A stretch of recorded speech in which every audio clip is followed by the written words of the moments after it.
Assalamualaikum warahmatullahi wabarakatuh. Waalaikumsalam warahmatullahi wabarakatuh. Alhamdulillah, encik-encik, tuan-tuan dan puan-puan sekalian, ketemu lagi kita dengan Tok Wan Channel. Luar biasa, encik-encik, tuan-tuan, di dalam suasana kita Aidil Adha ya, dalam pemotongan sapi sekarang masih berjalan ya. Dan kita berdoa kepada Allah semoga Aidil Adha yang kemarin kita bersama-sama solat berjemaah di lapangan, kemudian dilanjutkan dengan pemotongan penyembelihan korban ya, mudah-mudahan korban cincin tuan-tuan sekalian akan diterima oleh Allah SWT. Dan Tok Wan Channel pada hari ini tidak membicarakan soal korban dan tidak lagi kita membahas menyangkut masalah Aidil Adha. Itu sudah lewat kemarin, tapi hari ini ada suatu istimewa sedikit. Kita sebagai orang Riau harus tahu apa sih potensi Riau itu. Sebetulnya Riau ini memang daerah yang diberikan rahmat oleh Allah SWT luar biasa. Yang cincin tuan-tuan dan perempuan, dari sumber daya alamnya. Ya, sumber daya alam Riau ini cukup besar. Bayangkanlah cincin tuan-tuan ketahui, semenjak tahun 1940, Riau ini sudah memproduksi minyak, migas. Wah, luar biasa ini kan. Itu di zaman kerajaan Siak. Ya, jadi Riau ini kerajaan Siak lah, itu sudah mengolah produksi minyak. Di mana cincin tuan-tuan mengetahuinya? Saya dapat informasi tahun 1940 itu Belanda dengan Sultan Siak melakukan kontrak kerjasama untuk memproduksi, mengolah minyak yang ada di Duri. Kemudian minyak diolah di Duri, kemudian dibawa ke Balai Pungut, namanya Desa Balai Pungut. Sekarang Desa Balai Pungut itu di bawah Kabupaten Siak. Dari sana diangkutlah bawa ke Pekanbaru. Di bawah Pekanbaru, di mana pangkalan minyak di Pekanbaru yang pertama berada di Pasar Kodim. Ya, Pasar Kodim yang kantor Kodim sekarang ini, cincin tuan-tuan perempuan, dulu Jalan Bengkinang itu, sekarang Jalan Mat Yani. Bayangkanlah itu cincin tuan-tuan. Jadi Riau ini belum merdeka sudah mengolah minyak ini. Ya, jadi kita harus memahami ini, sejarah ini jangan lupa oleh anak cucu kita. Kemudian pada zaman Indonesia merdeka, Sultan Siak menyerahkan kekayaannya ini kepada Republik Indonesia. Luar biasa Sultan Siak. Kalau saya pikir-pikirlah, kalau seandainya Sultan Siak waktu itu tidak ikut merdeka Indonesia, berdiri sendiri, kita ini menjadi negeri Brunei, penghasil minyak kaya raya orang Riau ini. Tetapi Sultan Siak merupakan rasa republikannya, rasa memiliki republik ini. Beliau serahkan kekuasaan ini kepada negara Indonesia. Akhirnya apa? Habislah. Pindahlah kekuasaan ini kepada negara kita, Republik Indonesia, yang merdeka tanggal 17 Agustus 1945 itu. Lalu oleh pemerintah negara kita, ya, minyak yang ada ini diolah dengan kerjasama waktu itu yang perusahaan asing juga, yaitu Caltech, Chevron. Berapa tahun tu cincin tuan-tuan? Jadi kalau kita kaji sekarang minyak di Duri, di Mandau, di Siak, ya, termasuk Dumai, termasuk Rokan, itu berapa tahun sudah produksi minyak itu? Tak habis-habis tuan-tuan sekalian. Nah, sekarang kita melihat produksi minyak itu makin menurun. Contoh saya katakan cincin tuan-tuan. Dulu ada CPP Blok, ya, yaitu perusahaan yang dipegang oleh Caltech, yaitu CPP Blok ini merupakan perusahaan yang berada di Siak.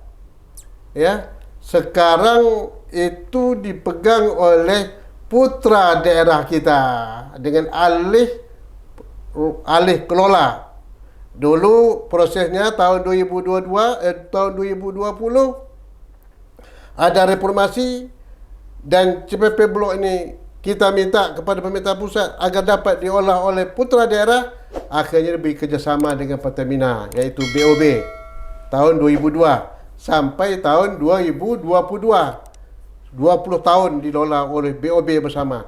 sekarang diberikan kesempatan anak daerah kita untuk mengelola minyak ini sampai tahun 20 tahun mendatang. Tahun berapa itu? Saya lupa tu. Tahun 2022 sampai 42. Nanti seterusnya sampai 20 tahun akan datang dikelola oleh BSP. Mudah-mudahan ini akan berjalan dengan baik. Tapi tantangan kita berat. Produksi minyak kita ni makin menurun. Ya, kalau dulu CPP Blok tu hampir 400 barel, 40,000 barel. Tapi sekarang menurun ini. Tinggal berapa lagi kita nggak tahu, tambah lagi kabarnya pipa bocor pula. Ini jadi masalah. Barang sudah lama apa tak bocor. Jadi jangan ada salah pula BSP tu, wajar. Kerana barang tu sudah lama sekian puluh tahun.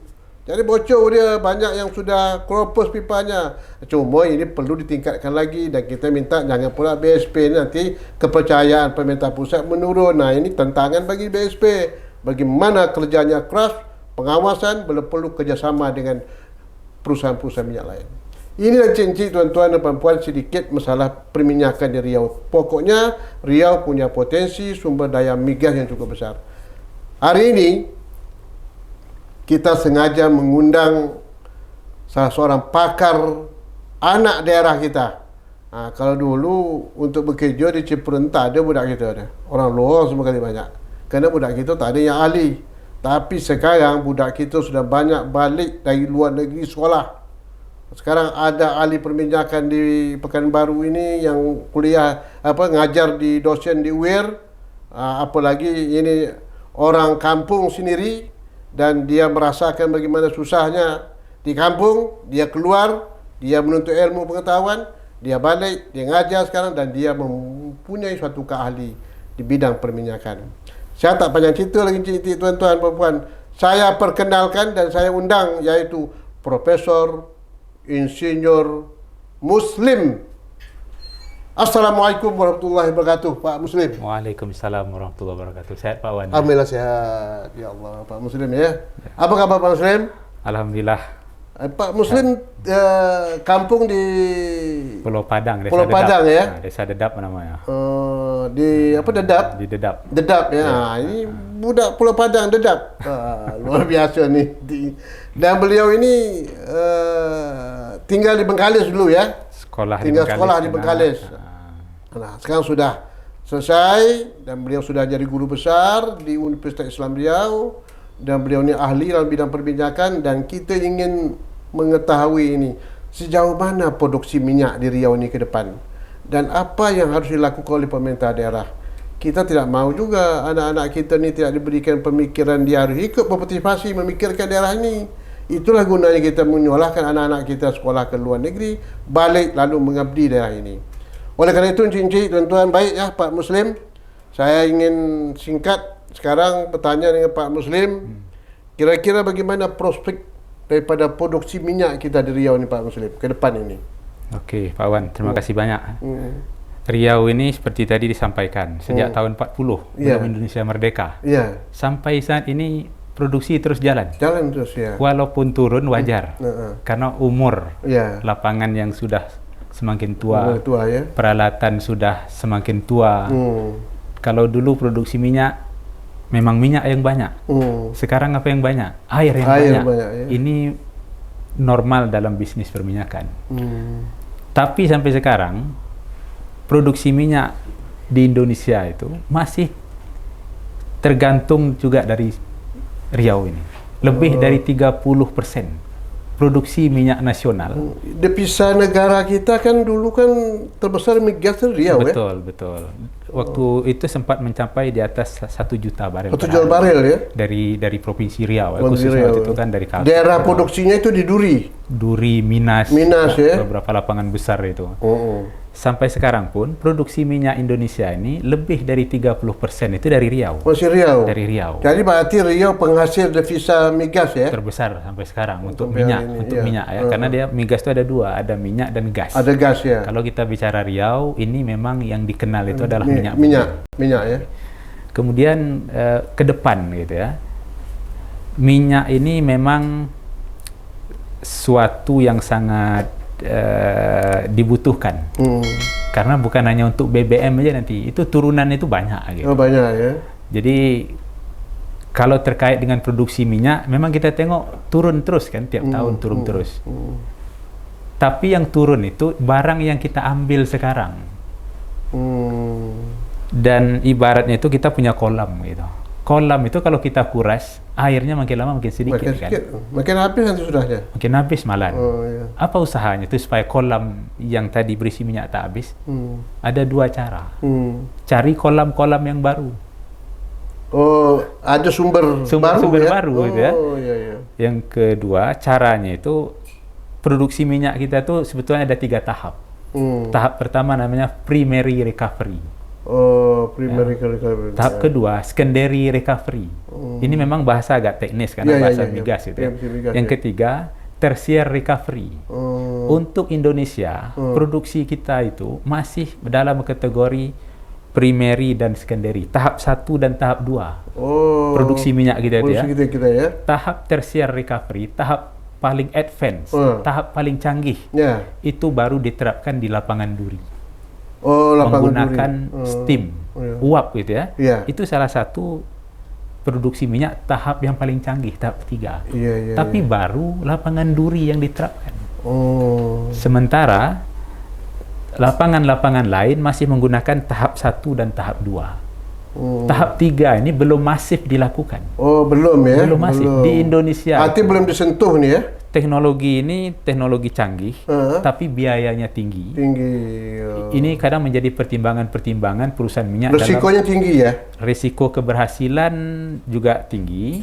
Tapi berhasil di negara luar sudah. Jadi sudah ada bukti. Cuman pekerjaan ini kan butuh biaya yang tinggi, teknologi yang tinggi, SDM yang tinggi. Sehingga kadang ini kan perusahaan-perusahaan yang akan melakukan ini was-was juga. Dia pikir-pikir ya. Belum selesai kontrak habis. Ambil kontrak habis. Kan? Itu cara untuk meningkatkan produksi. Atau cara yang pertama tadi saya sebutkan, cari sumber baru. Di Riau ini, itu kita di bawah namanya Cekungan Sentral Sumatera. Daerah Cekungan Sentral Sumatera. Jadi di bawah itulah, di cekungan itulah sumber-sumber minyak. Baik di Pertamina Hulu Rokan, CPP Blok, ya, Energi Mega Persada. Ibaratnya itu ada suatu wadah. Ada satu kayak apa ya? Kayak kawah ya? Kayak kawah. Di kawah itulah banyaknya Masya Allah. sumber-sumber minyak ini. Dan kita belum menemukan seluruhnya, Pak Wan. Belum ya. Jadi saya sempat diskusi dengan beberapa kawan-kawan yang lain gitu ya. Potensi kita masih cukup tinggi. Cuman kita butuh biaya dan teknologi. Dan ini kan tidak semudah membalikkan telapak tangan. Kuncinya harus bermitra dengan pihak luar. Gitu ya. Karena kalau kita arti tidak bisa hanya mengandalkan tenaga dan modal kita saja. Tak akan cukup. Tak cukup. Karena biayanya cukup besar. Ya. Maka kita perlu mitra bisnis dengan orang lain yang bisa mensupport kita. Kalau kita lakukan habis uang kita, sempat gagal apa yang terjadi. Dan hasil tidak maksimal. Tapi kalau investor, kalau dia habis, mungkin dia sudah memang risikonya dia sudah tahu. Tapi kalau berhasil, dia juga akan menikmati. Jadi perlu bermitra, berkolaborasi. Jadi saya tetap optimis minyak kita ini 100 tahun ke depan pun, 200 tahun ke depan pun, sumbernya masih ada di bawah. Masih ada ya? Tinggal bagaimana kita bisa menemukan itu sekarang. Masya Allah. Bagaimana kita bisa memproduksikan. Kalau dulu orang menemukan minyak mungkin cukup kedalaman di duri itu 100 meter. Tapi sekarang pemboran yang sudah dilakukan hampir 2 kilo. 2 kilo ya? Dalamnya itu 2 kilo. Berapa jauh itu 2 kilo itu pipa itu 2 kilo. Masuk ke dalam? Masuk ke dalam. Macam lidi. Macam lidi kecil rupanya Pak Wan. Iya kan? 2 kilo ke dalam, dan di situ sekarang sudah mulai ditemukan sumber-sumber yang baru. Kalau itu sempat berhasil, yang kedalaman 2 kilo lebih itu menjadi temuan baru. Mungkin lebih tinggi lebih banyak produksi mungkin daripada yang sudah. Bisa jadi. Bisa jadi ya. Bisa jadi. Jadi sekarang itu berani berinvestasi, mencari tempat-tempat yang dulu tidak diperkirakan di situ ada minyak. Ternyata sekarang bisa dibuktikan ada potensi minyak di daerah-daerah yang lebih dalam. Di Pulau Bengkalis, di Kabupaten Meranti, Energi Mega Persada sudah menemukan potensi minyak baru di daerah Selat Ringgit, RM1 di daerah apa ya? Di Meranti kan? Iya, di Meranti. Di daerah Kampung Balak. Iya. Kemudian di Lalang ya? Betul. Produksi di situ sekarang 50% dari produksi lapangan untuk PT Energi Mega Persada di situ yang dulu semua Hatbai gitu ya. Oh, Hatbai. Ya. Kondur dulu ya. Ya. Sekarang 50% produksi minyak itu sudah beralih ke daerah Pulau Tebing Tinggi. Oh, tidak lagi di apa ya? Di tidak Pulau di Padang ya? Tidak di Pulau Padang, tidak di Pedas. Kalau dulu kan itu ya, dikenal. Pedas, Pulau Padang. Sekarang ya, sudah bergeser ke daerah Pulau Tebing Tinggi. Di situ separuh produksi mereka itu dari situ. Luar biasa. Pulau Bengkalis sampai sekarang kan belum dieksplorasi. Belum eksplorasi ya. Tak jadi-jadi. Ya. Tapi itu target untuk ke depan.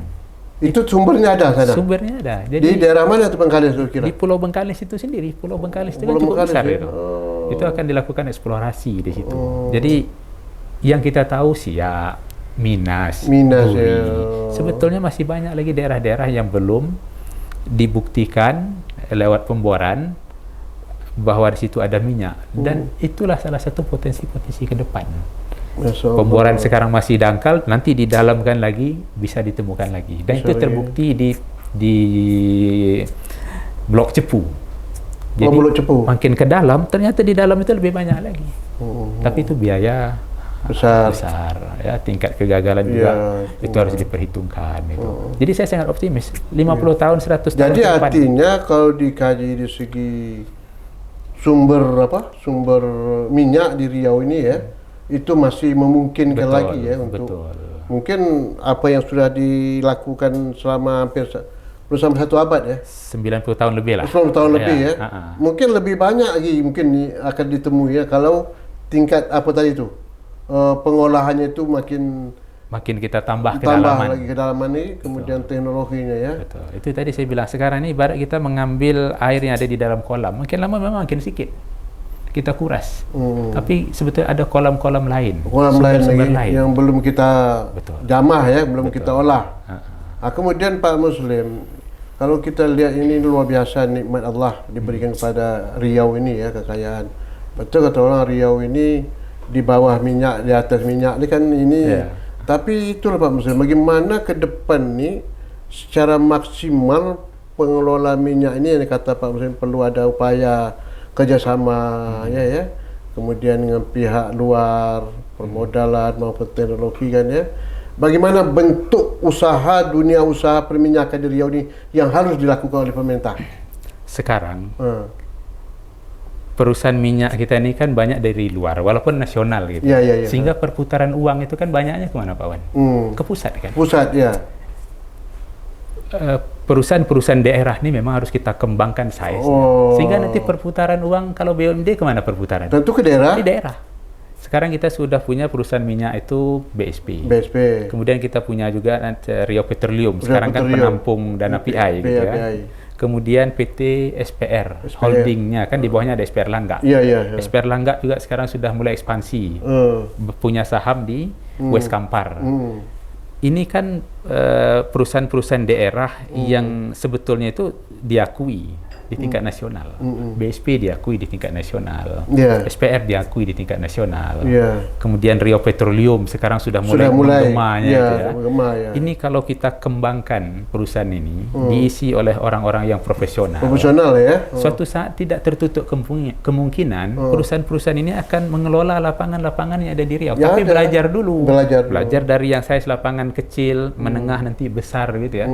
Sehingga perputaran uang itu di kita, kawan. Sekarang kalau perusahaan-perusahaan luar yang mengelola kantor pusat di Jakarta, perputaran uang itu kan banyak di luar. Kalau kita mau, cara lain apa? Perusahaan-perusahaan itu bikin kantor-kantor pusatnya itu di sini. Di sini ya. Sehingga nanti perputaran uang, peluang pekerjaan itu lebih cepat kita. Jadi hasil itu tidak hanya dinikmati oleh orang luar, tapi juga untuk kita di daerah sini, perputaran uang itu ya. Contoh seperti PHR itu bagaimana pandangan Pak Muslim?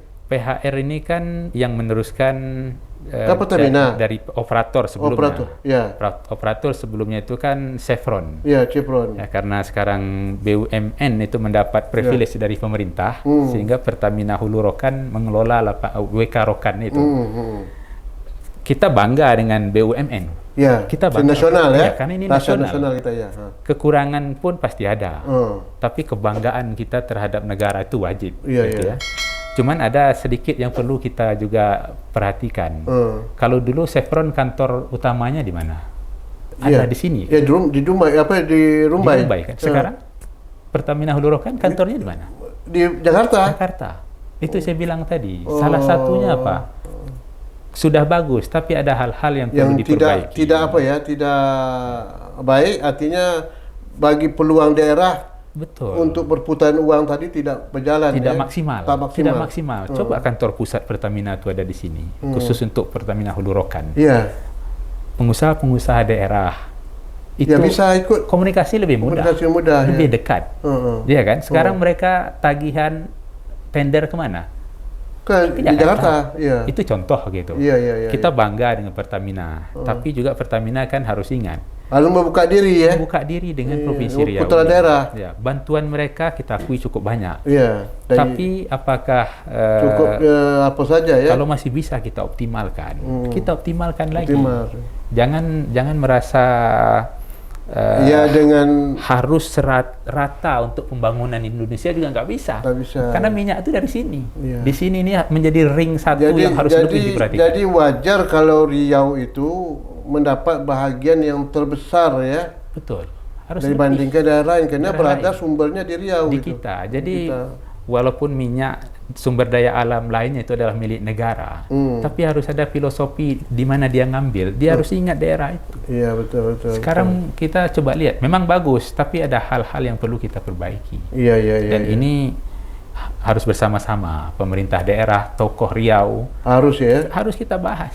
Bersama, ya betul. Artinya tokoh Riau harus berpikir bersama-sama bagaimana memperjuangkan ini kepada pemerintah pusat ya. Apa yang kurang dilakukan oleh Pertamina kita sampaikan, kita ingatkan. Iya. Kalau tidak ada yang mengingatkan, biasa orang akan lupa. Iya. Jadi Pak Muslim tidak cukup hanya PHR ini memberikan CSR, bantuan sini, bantuan situ, tak cukup Pak ya? Belum maksimal. Belum maksimal. Bantuan dari mereka tuh kita rasakan. Kita rasakan. Tapi ada hal-hal lain yang harus kita perbaiki. Iya, betul. Artinya bagaimana keterlibatan anak-anak kita yang bisa ikut bersama-sama di perusahaan itu ya. Tak bisa mereka itu menerima, kalau pemikiran saya ya, ada penerimaan misalnya 500 orang, dibuka merata seluruh Indonesia dengan anggapan semua warga punya hak yang sama. Ini nggak bisa juga. Nggak bisa. Kita harus ada prioritas juga anak-anak. Iya. Berapa persen itu kita alokasikan untuk anak Riau? Iya. Ini bukan hanya bicara PHR ya, tapi seluruh perusahaan yang ada di Riau. Berapa persen itu kita alokasikan? Mereka kurang mampu, kita ajarkan sampai mampu. Iya. Namanya manusia itu bisa kita ajarkan, bisa jadi cerdas, bisa jadi pintar. Tapi kasih mereka kesempatan. Iya. Masukkan mereka, kasih waktu 2 tahun, 3 tahun, dilatih, diajar, pasti bisa. Enggak ada yang nggak bisa. Tapi kalau masuk aja sudah susah. Iya. Bagaimana ya? Sekarang kalau mau memang di fair aja, ada berapa anak Riau yang bisa bekerja di perusahaan minyak seluruh di Provinsi Riau? Iya, betul. Buka data itu lewat di Snaker. Iya. Apa yang kurang perbaiki sama-sama. Kita tidak menyalahkan, tapi kita perlu mengingatkan kalau ada yang kurang. Iya, betul. Dan misalnya tenaga apa yang diperlukan oleh perusahaan itu kan ya? Kalau seandainya perusahaan itu memerlukan tenaga teknisi yang betul-betul ahli bidang sesuatu ya, mungkin tidak ada, harus dididik anak-anak kita betul. Untuk ikut. Betul. Dan ini menjadi tanggung jawab kita bersama. Ya? Saya tahu orang perusahaan minyak ini dia kan sibuk memikirkan bagaimana produksi bisa ditingkatkan, menjaga produksi jangan sampai turun, jangan sampai terjadi eksiden. Tapi kadang mereka perlu dukungan kita untuk mengingatkan. Ini jangan lupa ada masalah sosial yang harus diperhatikan, dan itu perlu bersama-sama kita memikirkan. Iya. Karena kalau berhasil anak-anak daerah kan kita bangga lah ya, meninggalkan masalah. Ini kan pengalaman waktu Chevron Caltech kan? Kan pengalaman ini. Betul. Berapa persen anak-anak kita yang bisa kerja di perusahaan Chevron itu kan? Dan seolah-olah istilah orang tuh dulu seperti Chevron atau Caltech ini seperti negara sendiri. Waktu itu anak-anak kita tidak bisa usahakan bekerja masuk ke situ tidak bisa. Tak bisa gitu. Begitulah. Betul. Jadi akibatnya apa yang terasa sekarang ini? Kayak itu kan ya. Tapi namun demikian kita tetap ya merasa tetap juga apresiasi, ya. Tetap apresiasi. Ya, tetap kita bangga ya. Betul, Tapi kita perbaikilah bersama-sama. Ya. Dan kita harus ingat juga Pak Wan, sebagai anak Riau, kita juga tidak boleh memaksakan diri. Kalau kita tak mampu, kita perbaiki diri. Jangan kita marah sama perusahaan-perusahaan itu. Gitu Jangan ya. kita demo sama perusahaan-perusahaan wajib kita bisa masuk. Tak bisa juga seperti itu. Koreksi juga diri kita. Di mana kelemahan kita? Di mana kelemahan kita? Kalau kita ada lemah, kita ngadu ke pemerintah. Kami butuh ini, kami mau dilatih ini, kamu didik ini, supaya kami ini punya kompetensi. Gitu ya. Tak bisa masuk di Riau pun tak masalah. Di luar Riau banyak perusahaan minyak dan gas. Jangan terikat dengan apa saja ya. Jangan kita maunya di rumah kita sendiri. Dalam agama kita disuruh hijrah. Hijrah. Kita dari daerah. Itu perubahan. Setelah kita sukses di luar, balik kampung, kita bisa jadi pengambil kebijakan. Itu kan dalam agama jelas. Hijrah. Ya betul. Jangan kita mau di sini juga anak Duri mau kerja di Duri, anak Siak mau kerja di BSP. Open mind, buka keluar. Tapi kita perkuat kompetensi. Gitu ya. Dan ini harus kita dukung lewat pemerintah provinsi, pemerintah kabupaten. Untuk meningkatkan skill anak-anak kita, adik-adik kita tuh pemerintah harus ada perannya. Oke Pak Muslim, itu luar biasa mikir Pak Muslim. Lalu kita tambah lagi Pak, menyangkut masalah ke depan ini kan. Bagaimana perusahaan-perusahaan minyak yang ada di daerah Riau ini atau perusahaan-perusahaan daerah kita ini yang sekarang sudah mulai berkembang, BSP, Langgak, sebagainya itu kan. Berarti kan sudah mulai ada pegangan kita ya. Kira-kira menurut pandangan Pak Muslim ya, ini kan tadi dikatakan BSP itu menghadapi suatu kenyataan sekarang kan, karena barang ini sudah barang lama, sebagainya ini, kayak ini memerlukan biaya besar dan juga teknologi gitu kan. Menurut pandangan Bapak Muslim, apa yang harus dilakukan cepat oleh BSP Pak, sehingga jangan sampai minyak ini menurun terus gitu. Sebab ini menjaga kepercayaan Pak. Ini diuji kita Pak. Nanti kembali tadi itu. Diberikan daerah kata pusat kan, negara rugi ini, akhirnya diambil alih kan. Ini suatu hal yang perlu diantisipasi. Ini maruah Riau nih Pak. Maruah Riau. Ini Pak, menjaga maruah ini harus kita. Apa kira usul Bapak supaya ini jangan terjadi? Jadi saya kan sudah pernah berdiskusi tentang hal ini dengan beberapa pihak ya, pakar-pakar perminyakan, termasuk dengan mantan ketua SKK Migas Profesor Rudi Rubiandini. Beliau itu profesor di ITB, kemudian dapat kepercayaan waktu itu duduk sebagai kepala SKK Migas gitu ya. Saya berdiskusi, apa kata beliau yang terjadi di BSP saat ini gitu ya. Kalau ada sesuatu yang bocor di pipa penyalur itu hal yang biasa. Ya. Tapi penanganannya itu biasanya lebih cepat. Ya. Kenapa ini sampai lama? Nah, ini memang kan banyak faktor yang mempengaruhinya itu. Kenapa lama baru bisa diselesaikan? Itu tadi salah satunya faktor usia pipa kita di CPP Blok ini sudah lebih dari 50 tahun mungkin, pipa-pipa tua, fasilitasnya fasilitas tua. Memang tidak bisa dipungkiri kalau peralatan sudah tua, sementara kegiatan industri migas ini bermain dengan tekanan dan temperatur Pak Wan. Tekanannya besar, temperaturnya tinggi atau panas gitu. Barang-barang ini cepat rusak, cepat bocor, cepat waktu pakai akan lebih pendek ya, kalau tidak ditangani dengan baik. Dari awal dulu sebenarnya industri migas ini orang di situ tahu Pak Wan, high cost, high risk, high teknologi. Kalau kita mau berbisnis di perusahaan minyak, memang cost-nya besar. Saya melihat BSP kan sudah 2 tahun lah ya, 2022, 2023, 2024 kan. 2 tahun kan mandiri ya. Mandiri baru 2 tahun. Kalau sebelumnya kan dengan Pertamina. Iya, POB. Harusnya dari awal waktu dengan Pertamina dulu. Peralatan-peralatan yang tua itu kan bertahap diganti. Tapi kenapa waktu itu tidak? Oke, kita paham waktu itu karena ada 2 manajemen. Manajemen Pertamina, manajemen BSP. Dalam memutuskan sesuatu itu tidak mudah. Karena menyangkut uang keluar, pendapatan berkurang. Dan sekarang setelah BSP jalan 2 tahun, mereka juga dituntut untuk memberikan dividen kepada pemegang saham Pak Wan. Ini dilema bagi kawan-kawan di manajemennya BSP. Kalau mereka bilang kami butuh dana sekian triliun untuk memperbaiki fasilitas yang ada. Mau nggak pemegang saham memberikan restu? Ya, ini belum jadi, tentu. Iya. Kenapa? Karena mereka pingin dividen. Iya, mereka perlu hasil mereka. Perlu hasil kan. Ini suatu yang dilema. Tapi sebenarnya pemegang saham harus paham. BUMD ini harus kita jadikan mesin penggerak ekonomi kita, mesin penggerak uang, tapi kita harus berani investasi dulu untuk jangka panjang. Iya, belum begitu tingkatkan ya. Betul, kalau perlu kita bantu mereka, jangan minta hasil dulu. Tapi ini kan sulit kadang, tidak mudah. Tak mudah. Mereka harus mengumpulkan uang dulu, perbaiki peralatan yang ada segala macam gitu ya. Tapi dividen ke pemegang saham itu bisa berkurang. Ini kan dilema. Karena hal itu tadi, masalah dividen yang akan jadi patokan-patokan pemegang saham, akhirnya kan uang kan harus dikeluarkan untuk pemegang saham. Untuk perawatan kan agak terlambat, sehingga terjadi seperti yang sekarang. Ada peralatan kita yang bocor, minyak kita terganggu. Mau tak mau memang harus di secara keseluruhan itu dievaluasi. Kita harus berani keluar dana. Memang harus, kalau diganti ya diganti. Iya, nggak bisa kita tambal-tambal, Pak. Tak bisa ya. Tambal di sini nanti bocornya di sana. Tambal di sini bocor. Sampai kita rumah atap kita udah puluhan tahun. Udah puluhan tahun. Tampal juga lagi ya. Tampal satu. Yang sini oke, tapi yang lain. Artinya apa? Seluruh atap harus ganti.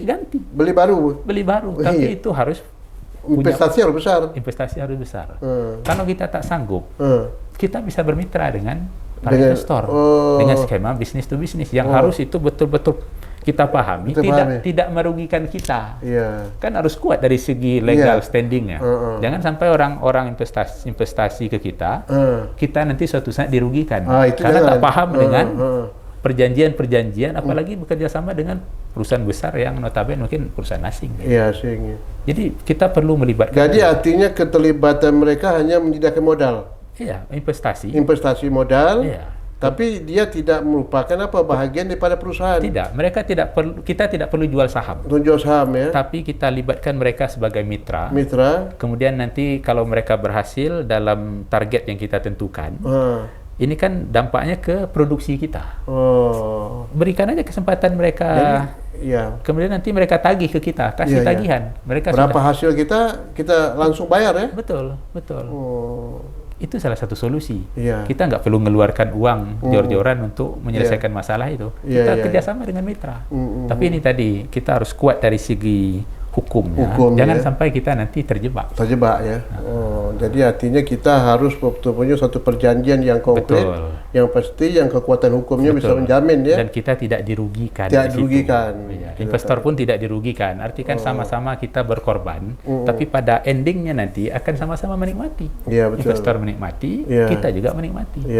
Karena ini adalah pertaruhan maruah Riau. 20 tahun sekarang sudah jalan 2 tahun. Tinggal 18 tahun ke depan. Masya Allah, lama lagi Pak. Lama lagi. Kalau ini bisa kita jaga, bisa kita pertahankan, bahkan kita tingkatkan produksi kita. Sekarang sekitar 9 ribuan lah gitu ya. Kalau kita bicara BSP. 20 tahun ke depan kita dikasih lagi Pak Wan. Silakan perpanjang. Bahkan lapangan-lapangan lain bisa kita ambil ya. Betul. Dan mungkin PHR pun bisa kita kuasai. Suatu saat, tapi tidak secara keseluruhan. Mungkin ada PHR itu ada ratusan lapangan. Mungkin ada lapangan-lapangan tertentu. Tapi menurut saya tuh, kalau ini betul-betul dari awal ini sudah kita lakukan, apa tak mungkin ya 10 20 tahun, 30 tahun lagi kan anak cucu kita kan sudah bisa menguasai semua kan gitu kan. Nah, yang kedua juga Pak Muslim, ini kan kita perusahaan daerah kita kan sudah banyak nih. BSP ada, Langga ada, SPR kan, kemudian ada Riau Petroleum. Ini kan perlu ada satu bersinergi nih Pak. Harus itu. Bagaimana untuk menciptakan sinergivitas daripada perusahaan daerah ini dalam mengangkat tadi, mengolah misalnya sumber-sumber minyak yang lain misalnya bisa kerjasama, ataupun usaha-usaha lain dari segi migas misalnya. Potensi sekarang depan mata. Ya. Cuman sekarang kita itu perlu solid itu tadi ya. Perlu sinergi antar BUMD. Kalau memang secara kajian-kajian itu memang perlu dilakukan holding untuk seluruh perusahaan migas BUMD kita, kenapa tidak? Tapi ini kan perlu kajian ini. Karena perlu ada kajian dalam lah ya. Untuk memastikan holding ini memang bisa membuat tumbuh BUMD kita. Dan yang kedua, profesional memang harus kita utamakan, profesionalitas. Profesionalitas. Profesional, ya. Saya kadang cakap bahwa BUMD kita ini, mungkin semua kita tahu bagaimana BUMD kita, siapa yang didudukkan. Apakah betul-betul orang sesuai bidangnya atau ada ahlinya ya atau tidak gitu. Ya, ini ya kan? Ini sesuai dengan hadis Rasulullah ya. Tempatkan orang yang tepat pada ahlinya. Ya, pada ahlinya. Kalau suatu pekerjaan itu tidak pada ahlinya, tunggulah hancurnya, kebinasaan atau hancurnya itu ya. Jadi kalau saya berpikir sederhana aja, kita bayar orang luar mahal enggak apa-apa. Enggak apa-apa ya. Tapi kasih dia target. Setahun, 2 tahun, 3 tahun, 4 tahun. Tak sampai target putus. Ya. Banyak orang luar yang mau jadi pimpinan, jadi direksi, bayar mereka mahal, bikin kontrak yang jelas, kembangkan BUMD kita. Para politisi, birokrat, tetap berdiri pada posisi dia, tapi BUMD serahkan ke orang profesional, walaupun tetap dalam jangan ada intervensi, tapi tetap dalam pengawasan, karena kita sebagai pemegang saham. Ya, betul. Percayakan itu ke orang-orang profesional. Banyak orang yang mau membantu kita, tapi jangan diintervensi dan berikan mereka kewenangan. Bayar mahal tidak apa-apa. Mau 10 miliar 1 tahun kita bayar tidak apa-apa, tapi target kita tercapai. Itu yang bisa membuat kita berkembang. Tapi kalau kita macam-macam gini ya terus Pak Wan, yang jadi direktur, jadi manajer, hanya berdasarkan kedekatan saya, ya. Apa balas budi, orang dalam balas budi, ini masalah yang luas, bukan untuk kita pribadi. Tapi ini pola pikir harus kita perbaiki. Berubah ya. BUMD itu bisa menjadi penggerak ekonominya Riau. Peluang banyak Pak Wan. Banyak ya. Berapa banyak perusahaan masuk ke Riau untuk mencari proyek-proyek di bidang migas. Iya kan? Sekarang kita di Riau sudah punya BUMD. Tapi harus kita bikin lagi perusahaan yang khusus untuk mengerjakan kegiatan-kegiatan di luar, seperti BSP kan mereka itu khusus untuk mengelola lapangan. SPR Langga khusus mengelola lapangan. Rio Petroleum sebagai penampung dana PI. Tak boleh mereka mengelola lapangan Rio Petroleum, tapi harus ada perusahaan satu lagi. Anak perusahaan untuk khusus bagian misalnya service company. Kontraktornya ibaratnya gitu ya. Karena pekerjaan yang paling banyak di bidang migas itu di sisi kontraktor. Ya. Pegawai yang paling banyak sebenarnya di sisi kontraktor, bukan di perusahaan minyaknya. Iya, ini yang kita harus kita Itu yang harus kita juga ngambil peluang di situ. Dan itu kita bisa juga bekerja sama bisnis to bisnis. Sekarang banyak orang menawarkan kerjasama. Iya kan? Tapi itu sekali lagi harus kita kuat dari sisi hukumnya, kita tidak dirugikan. Mereka bawa teknologi, mereka bawa dana. Kita juga harus sadar diri, kita butuh teknologi, kita butuh investor. Tapi yang pegang bendera tetap kita.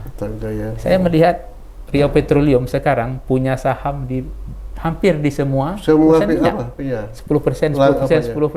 Terus di dalam blok yang ada itu kan? Terus di dalam kita ini sebagai pemegang saham Pak Wan, kita nampak dalam 1 tahun itu apa kegiatan mereka. Kita nampak dalam 1 tahun berapa perputaran uang mereka. Kita memandang saja atau kita mau juga ambil bagian. Ini 10% kalau bisa kami ngerjakan lewat BUMD ini.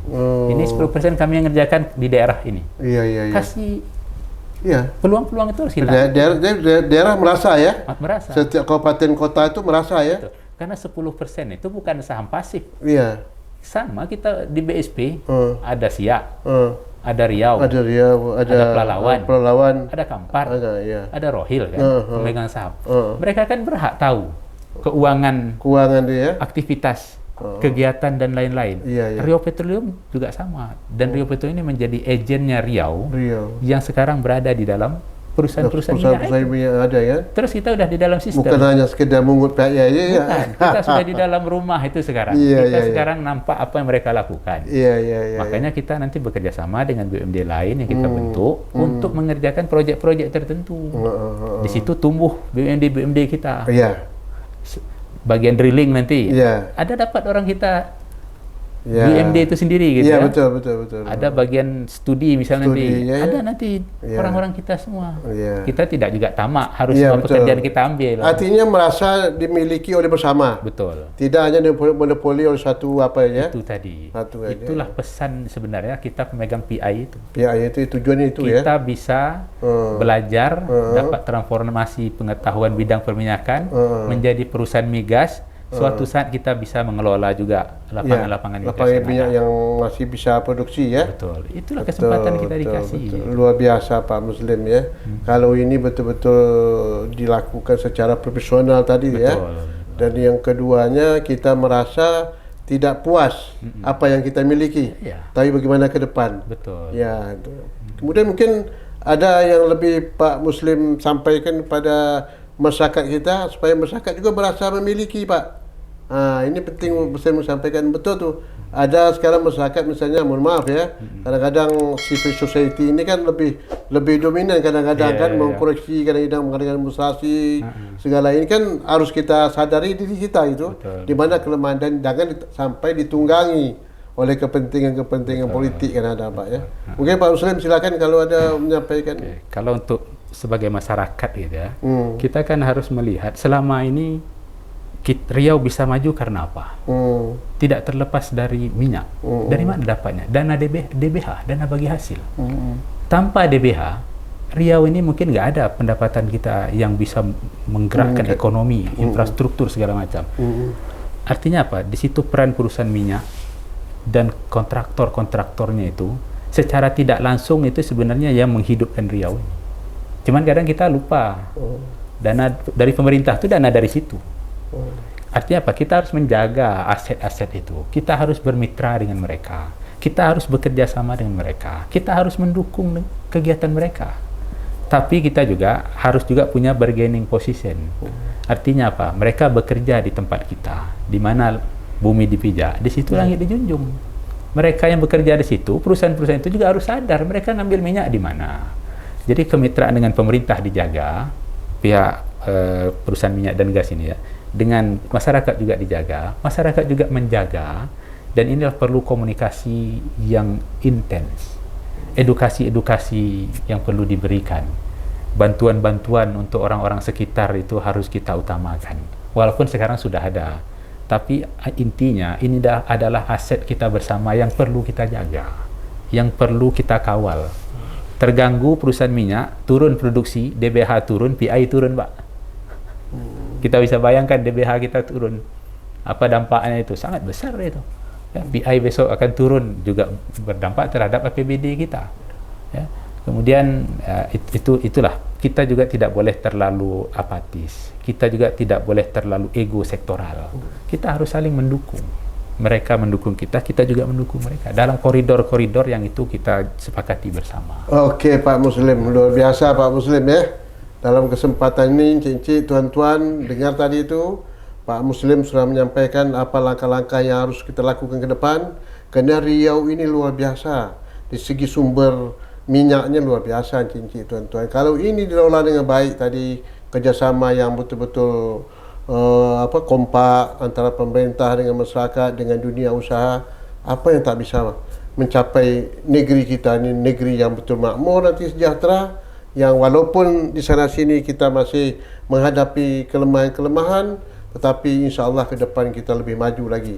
Nah, untuk itu Cincik, tuan-tuan dan puan-puan, mari kita bersama-sama bekerjasama dengan pemerintah daerah dan juga masyarakat kita, kabupaten dan kota yang ada, apalagi daerah-daerah yang merupakan sumber minyak yang cukup besar seperti di Siak, Bengkalis, Meranti, Pulau Lawan, Kampar. Ya, kabupaten-kabupaten pengasas ini sudah dibentuk satu-satu badan usaha dengan Riau Petroleum merupakan PI yang mengembangkan usaha-usaha ini ke depan, dan termasuk dengan BSP juga dengan PAR terutama sekali yang merupakan perusahaan minyak yang dikelola oleh pemerintah pusat iaitu Pertamina juga dapat bersinergi untuk membangun Riau ke depan. Mungkin Cincik, tuan-tuan dan puan, demikianlah dari kesimpulan perbincangan kita dengan Pak Muslim. Mudah-mudahan Pak Muslim ini menjadi seorang orang yang betul-betul teknokrat dalam bidang perminyakan dan dapat memberikan sumbangan dan pemikiran beliau ke depan untuk pemerintah daerah besar Riau. Terima kasih. Jangan lupa like, share, comment, and subscribe. Assalamualaikum warahmatullahi wabarakatuh. Waalaikumsalam warahmatullahi wabarakatuh. Oh, ya.